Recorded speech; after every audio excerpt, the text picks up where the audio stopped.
Continuously मुझे Twitter के ऊपर और स्पेशली टेलीग्राम के ऊपर मैसेजेस आ रहे हैं कि बाइनांस के ऊपर क्या फंड रखना सेफ है, क्या बाइनांस आने वाले दिनों में एफटीएक्स की तरह कोलैप्स तो नहीं कर जाएगा, क्या बाइनांस को हम आने वाले दिनों में ट्रेडिंग के लिए यूज कर सकते हैं।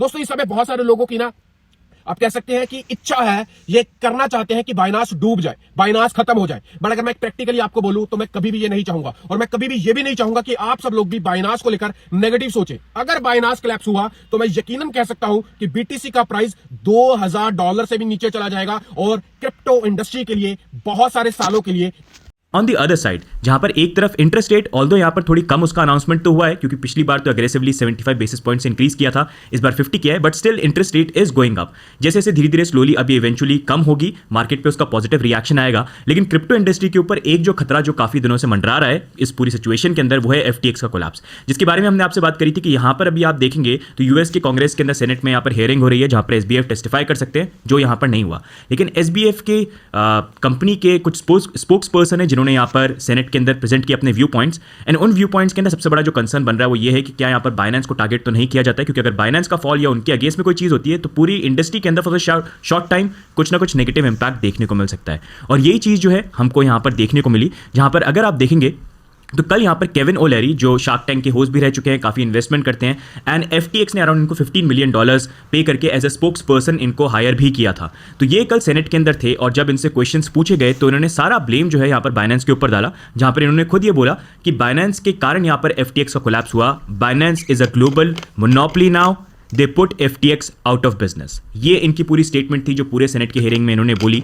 एंड यहाँ पर जो क्लिप है ये ऑलमोस्ट 2 मिनट की क्लिप है, लेकिन काफ़ी ज़्यादा इंपॉर्टेंट है ताकि आप इस पूरे टॉपिक की इंपॉर्टेंस समझें। तो ये क्लिप जो है मैं आपके लिए यहाँ पर प्ले करना चाहूँगा। Of all of their assets and all of the accounting and trade information. Binance का फ्यूचर कुछ है भी नहीं, बाइनेंस क्या डूब तो नहीं जाएगा, क्योंकि बाइनेंस अगर डाउन हुआ, बाइनेंस में कुछ भी डाउनफॉल देखने को मिला तो क्रिप्टो इंडस्ट्री में ही काफ़ी ज़्यादा डाउनफॉल। सैनपैट टॉमे ने पूछा जो केविन है जो कि FTX के स्पोक पर्सन है उनसे कि क्या ऐसा रीज़न हुआ जिसकी वजह से आपको लगता है FTX को लैप्स हुआ, और उन्होंने सीधे जवाब ये दिया। Why do you believe FTX failed?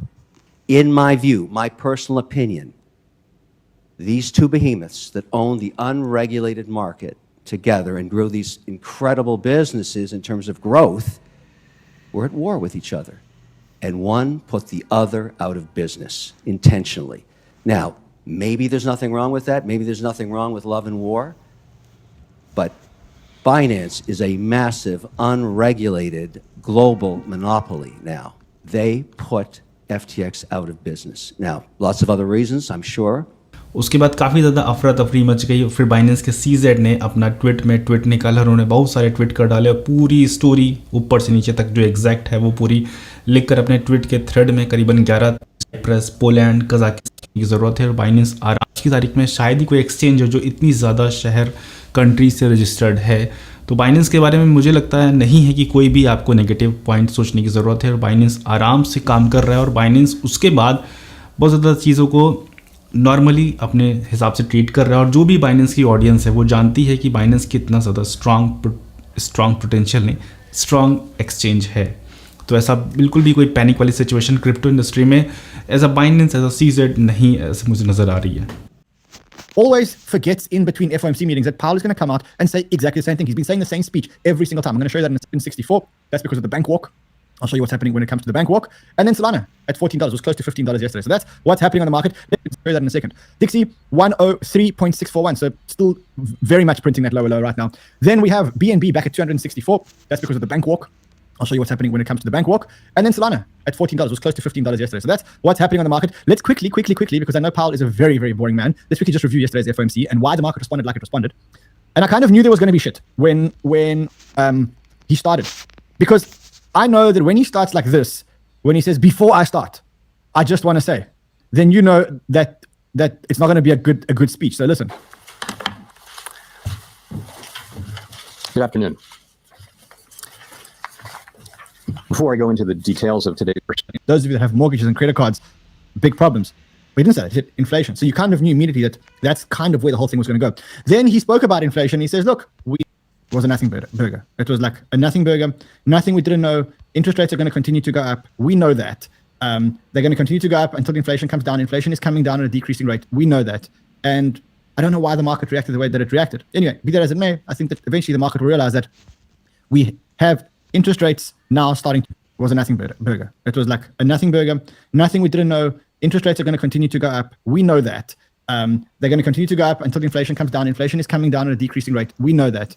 And I don't know why the market reacted the way that it reacted. Anyway, be that as it may, I think that eventually the market will realize that we have interest rates now starting to pause. There's only 0.75 left to go according to their estimates in the next 12 months. So we'll probably get 25 basis points in Feb, maybe a 25 basis points in March, and then, well, maybe a little bit of a break.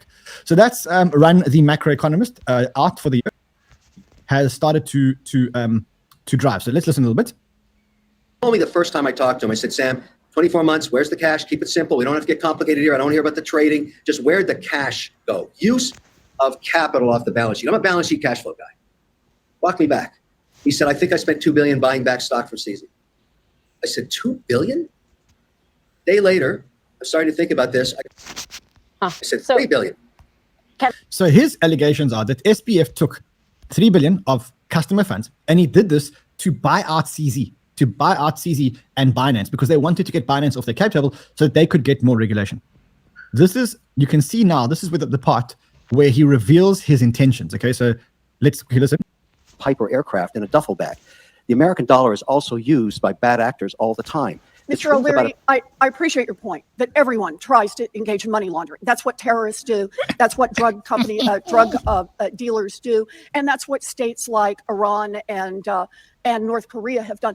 The only point I'm trying to make is, should the same rules against money laundering apply to crypto in the way that they apply to banks, to stockbrokers, to credit card companies, to Western Union? And I think your answer to that was yes. Is that right? No. Mr. O'Leary, you have 30 seconds. Keep your answer short. It's not yes. I'm just saying, if you know your client rules on both sides of the transaction and use a crypto such as USDC that is regulated, you solve this problem, Senator. See, even there, he's shilling USDC because he's an investor in USDC. Even, look, Kev's been on our show. We like Kev, but I mean, guys pay to shill. You can see. Same thing with Circle.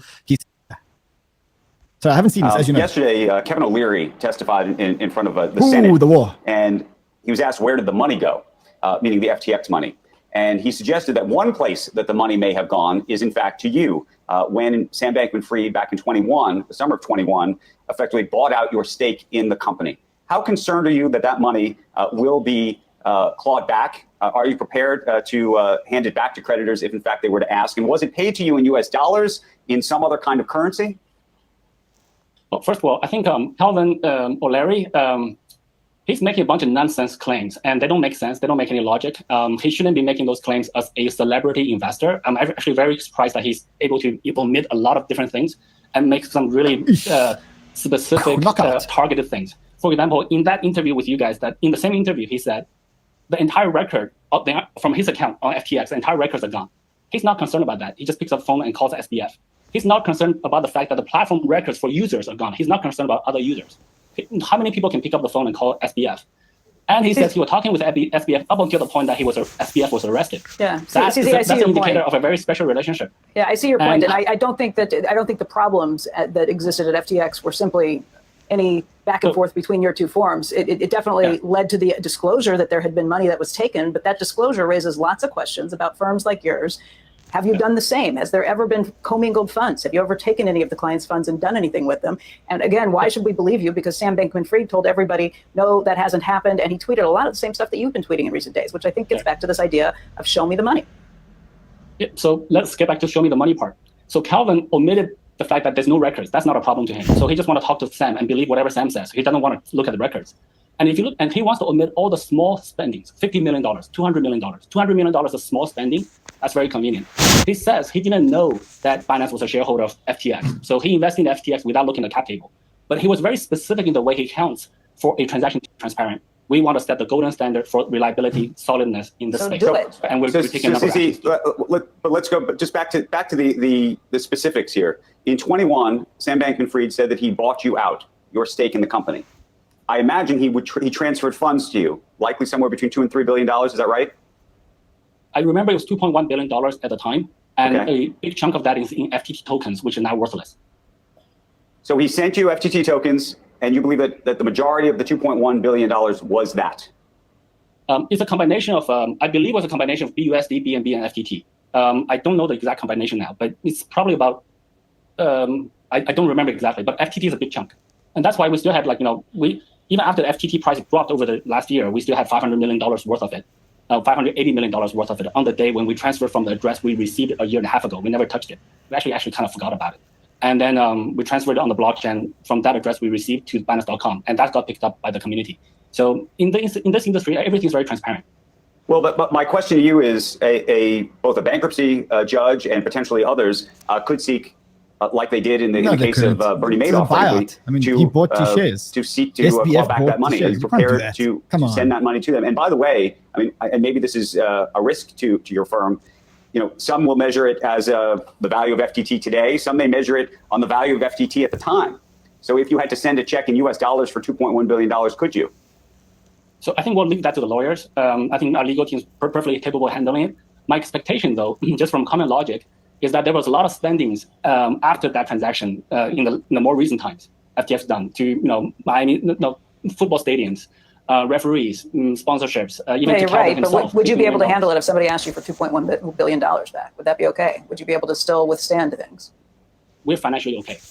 Yes, baby. We're financially okay. Including you have $2.1 billion to give away. If somebody came to claw that back, you'd still be fine? We'll let the lawyers handle it. We are financially strong. I must say, it feels a little bit like they were much softer on SBF. It feels like. I mean, these are